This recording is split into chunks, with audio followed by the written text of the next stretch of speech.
Enakan tuh jadi trader retail. Simple, sederhana. Nggak perlu jadi trader institusi.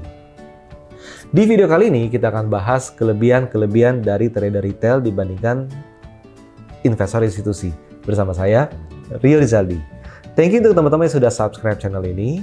Buat yang belum, buruan subscribe karena kita selalu memberikan video-video edukasi bermanfaat setiap minggunya. Satu video, berjuta manfaat.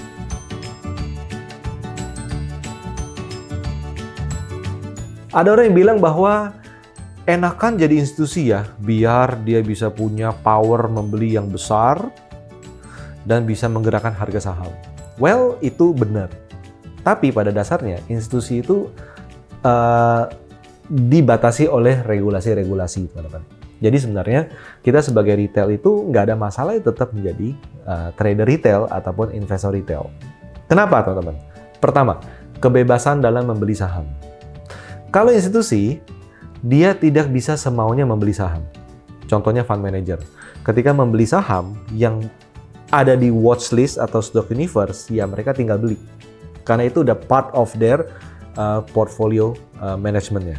Tapi ketika ada sebuah perusahaan yang bagus, yang di luar dari stock universe-nya, dan mereka mau langsung membeli saham perusahaan tersebut, susah. Kenapa? Mereka harus meeting dulu, mereka harus rapat dengan misalnya ya, komite investasinya dulu, misalnya. Mereka harus mendapat persetujuan dulu dari manajemennya, baru bisa beli saham perusahaan tersebut. Kita sebagai retail, ada yang bagus, beli aja. Tapi jadi masalah nih. Kenapa? Karena tanpa aturan, kita bisa ngasal beli saham-saham yang lain. Kalau kita bisa memanage trading management kita punya keunggulan dalam fleksibilitas dalam membeli saham yang ada di pasar. Tapi kalau kita tidak punya aturan, maka kita cenderung akan membeli semua saham yang ada di pasar. Kalau kita punya aturannya ketat, jadilah trader retail. Kalau kita tidak punya aturan yang ketat, kadang lebih baik titipkan dana Anda ke fund manager yang profesional dan legal. Itu yang pertama, kebebasan dalam memilih saham. Yang kedua adalah apakah kita bisa membeli saham sebanyak-banyaknya? Institusi, jelas nggak bisa. Karena apa? Setiap saham dalam portfolionya ada bobot. Contohnya, tidak boleh lebih dari 10% total portfolio. Sebagus-bagus sahamnya yang dia lihat, yang dia valuasi, dan sudah approve, boleh dibeli oleh misalnya komite investasi, dia nggak akan boleh all in di saham perusahaan tersebut. Maksimum 10%. Tapi itu nggak mungkin maksimum 10%. Kenapa? Kalau udah naik, misalnya gini ya, harga sahamnya 1.000, dia beli langsung mentokin 10% dari portfolio.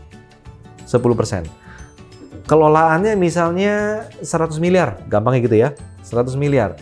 Dia boleh beli saham perusahaan tersebut maksimum 10%. Beli berapa dong? 10 miliar. Nggak bisa. Kenapa? Kalau harga sahamnya naik 5%, ya kan? Atau mungkin 10%, 10 miliar dia kan jadi 11 miliar. Udah lewat dong dari batas 10%. Bener nggak? Bener. Jadi harus ngapain? Harus langsung dijual. Artinya saham tersebut naik dikit harus dijual sebagian, jual sebagian, jual sebagian, hingga dia tidak lebih dari 10% portfolio. Jadi pembelian dia mungkin hanya bisa 5%. Biar apa? Kalau nanti beggar, dia bisa hold terus, ngedouble, ngelipet dari 5% jadi 10%, naik 100%. Kita gimana sebagai retail? Kita bisa beli all in, teman-teman. Kita bisa beli all in. Nah, dengan kita bisa beli jumlah yang lebih besar, kita bisa menikmati pertumbuhan aset, pertumbuhan portfolio jauh lebih bagus daripada institusi. Tapi, hati-hati. Kalau kita asal beli all in di sebuah saham dan salah pilih perusahaan, maka kita akan berakhir tragis. Yaitu apa? Nyangkut berkepanjangan, hasil kerja keras kita berada di saham-saham nyangkut.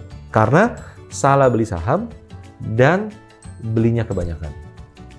Di sisi lain, fund manager institusi tidak demikian. Saham yang bagus yang mereka beli maksimum hanya 5% dari portfolio dia. Jadi, amit-amit ternyata perusahaan tersebut bodong, hanya impact 5% dari total portfolio. 95% portfolio dia masih aman. Nah, jadi teman-teman, sebagai retail, kalau kita tidak punya money management yang jelas, hati-hati dalam membeli saham. Kalau kita punya portfolio management yang sangat jelas, silakan pilih dan trading dan invest di saham tersebut. Tapi kalau portfolio management kita berantakan, lebih baik Anda investasi di produk-produk fund manager yang memang kompeten. Itu nomor 2. Nomor 3, apa teman-teman? Nomor 3 adalah, bisa nggak kita hanya fokus di satu saham aja dalam portfolio? Retail bisa, institusi nggak bisa. Nggak mungkin ada institusi yang portfolionya berisi hanya di 2 saham tok. 2 aja fokus, jangan banyak-banyak. Nggak boleh, nggak bisa. Kenapa? Pengelola dana independen yang diawasi oleh OJK, itu ada aturannya. Aturannya ketat. Nggak boleh memberikan risiko tinggi kepada para investornya. Kita sebagai retail boleh nggak fokus di 1-2 saham aja? Boleh.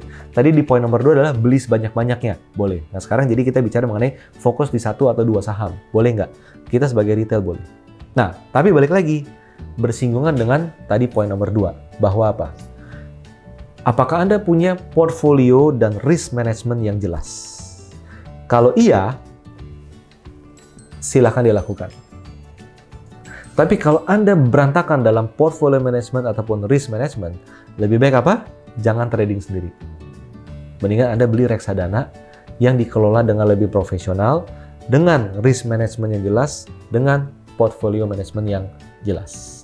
Teman-teman, bicara mengenai video ini, membeli saham sebebas-bebasnya, apapun, membeli saham sebanyak-banyaknya, hanya fokus di 1 atau 2 saham semata. Anda apakah pernah melakukan hal tersebut? Dan pengalaman Anda, apa yang harus dicermatin dalam melakukan 3 hal tersebut agar profitnya bisa bagus? Silakan tulis di kolom komen. Terima kasih.